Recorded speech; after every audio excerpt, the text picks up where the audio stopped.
ಚಳಿಗೆ ಮಳೆಗೆ ಖಾರವಾಗಿ ರುಚಿಯಾಗಿ ಏನಾದರೂ ತಿನ್ನಬೇಕು ಅಂತ ಅನ್ನಿಸ್ದಾಗ ಖಂಡಿತ ಈ ರೆಸಿಪಿನ ಟ್ರೈ ಮಾಡಿ.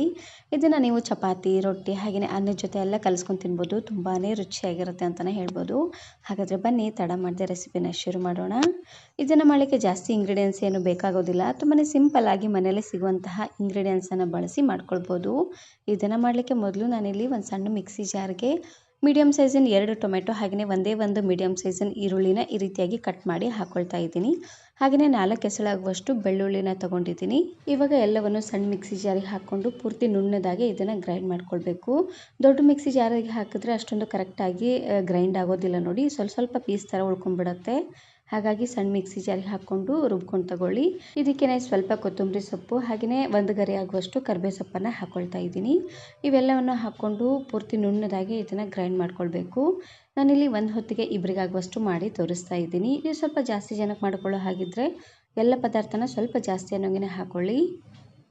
ಇವಾಗ ನಾನಿಲ್ಲಿ ಒಗ್ಗರಣೆಗೆ ಅಂತ ಕಡಾಯಿಗೆ ಸ್ವಲ್ಪ ಎಣ್ಣೆನ ಹಾಕ್ಕೊಳ್ತಾ ಇದ್ದೀನಿ. ಸಣ್ಣ ಸ್ಪೂನಲ್ಲಿ ಒಂದು 2 ಸ್ಪೂನ್ ಆಗುವಷ್ಟು ಎಣ್ಣೆನ ಹಾಕ್ಕೊಂಡು ಇದಕ್ಕೇ ಅರ್ಧ ಸ್ಪೂನ್ ಆಗುವಷ್ಟು ಜೀರಿಗೆ ಸಾಸಿವೆನ ಹಾಕ್ಕೊಳ್ತಾ ಇದ್ದೀನಿ. ಇವೆರಡನ್ನೂ ಒಟ್ಟಿಗೆ ಹಾಕ್ಕೊಂಡು 1 ಗರಿ ಆಗುವಷ್ಟು ಕರಿಬೇವು ಸೊಪ್ಪನ್ನು ಹಾಕ್ಕೊಂಡು ಜೀರಿಗೆ ಸಾಸಿವೆ ಎಲ್ಲ ಚೆನ್ನಾಗಿ ಸಿಡಿಯೋವರೆಗೂ ಲೋ ಫ್ಲೇಮ್ನಲ್ಲೇ ಇಟ್ಟು ಫ್ರೈ ಮಾಡ್ಕೊಳ್ಬೇಕು. ನೀವು ಅನ್ನದ ಜೊತೆ ಮಾಡ್ಕೊಳ್ಳೋ ಹಾಗಿದ್ರೆ ಇದಕ್ಕೇ ಸ್ವಲ್ಪ ಉದ್ದಿನಬೇಳೆ ಹಾಗೆಯೇ ಕಡಲೆಬೇಳೆನ ಹಾಕ್ಕೊಂಡು ಚೆನ್ನಾಗಿ ಇದನ್ನು ಫ್ರೈ ಮಾಡ್ಕೊಂಡು ತಗೊಳ್ಳಿ. ಸ್ವಲ್ಪ ಕ್ರಿಸ್ಪ್ ಆಗೋವರೆಗೂ ಚೆನ್ನಾಗಿ ಫ್ರೈ ಮಾಡಿಕೊಂಡ್ರೆ ಸಾಕಾಗತ್ತೆ. ನಾನು ಇದೇ ರೀತಿ ಬಹಳಷ್ಟು ವೆರೈಟಿ ಆಗಿರುವಂತಹ ರೆಸಿಪೀಸ್ನ ಅಪ್ಲೋಡ್ ಮಾಡಿದ್ದೀನಿ. ವಿಡಿಯೋ ನೋಡಿಲ್ಲ ಅಂದರೆ ಈ ವಿಡಿಯೋ ಕೊನೆಯಲ್ಲಿ ಹಾಕಿರ್ತೀನಿ, ನೋಡಿ ಚೆಕ್ ಮಾಡಿ. ಜೀರಿಗೆ ಸಾಸಿವೆ ಎಲ್ಲ ಚೆನ್ನಾಗಿ ಸಿಡಿದಾದ್ಮೇಲೆ ರುಬ್ಬಿರುವಂತಹ ಮಿಶ್ರಣನ ಹಾಕ್ಕೊಂಡು ಚೆನ್ನಾಗಿ ಇದರಲ್ಲಿರುವಂಥ ಹಸಿ ವಾಸನೆ ಎಲ್ಲ ಹೋಗೋವರೆಗೂ ಬೇಯಿಸ್ಕೊಂಡು ತಗೊಳ್ಬೇಕು. ಇದಕ್ಕೇ ನಾನಿಲ್ಲಿ 1/4 ಚಮಚ ಆಗುವಷ್ಟು ಅರಶಿನ ಪುಡಿ, ರುಚಿಗೆ ತಕ್ಕಷ್ಟು ಉಪ್ಪು, 1 ಚಮಚ ಆಗುವಷ್ಟು ಅಚ್ಕಾರದ ಪುಡಿ ಹಾಗೆಯೇ ಅರ್ಧ ಚಮಚ ಆಗುವಷ್ಟು ಸಾಂಬಾರು ಪುಡಿ ಮಸಾಲ ಇವೆಲ್ಲವನ್ನು ಹಾಕ್ಕೊಂಡು ಉರಿನ ಪೂರ್ತಿಯಾಗಿ ಲೋ ಫ್ಲೇಮ್ನಲ್ಲೇ ಇಟ್ಟು ಚೆನ್ನಾಗಿ ಕುದಿಸ್ಕೊಂಡು ತಗೊಳ್ಬೇಕು. ಯಾಕಂದರೆ ಎಲ್ಲದನ್ನು ಹಸಿಯಾಗಿ ರುಬ್ಕೊಂಡಿದ್ದೀವಿ ನೋಡಿ, ಹಾಗಾಗಿ ಇದರಲ್ಲಿರುವಂಥ ಹಸಿ ವಾಸನೆ ಎಲ್ಲ ಹೋಗಿ ಚೆನ್ನಾಗಿದು ಕುದಿಬೇಕು. ಹಾಗಾಗಿ ಲೋ ಫ್ಲೇಮ್ನಲ್ಲೇ ಇಟ್ಟು 1 ರಿಂದ 2 ನಿಮಿಷವರೆಗೂ ಚೆನ್ನಾಗಿ ಇದನ್ನು ಕುದಿಸ್ಕೊಂಡು ತಗೊಳ್ಳಿ.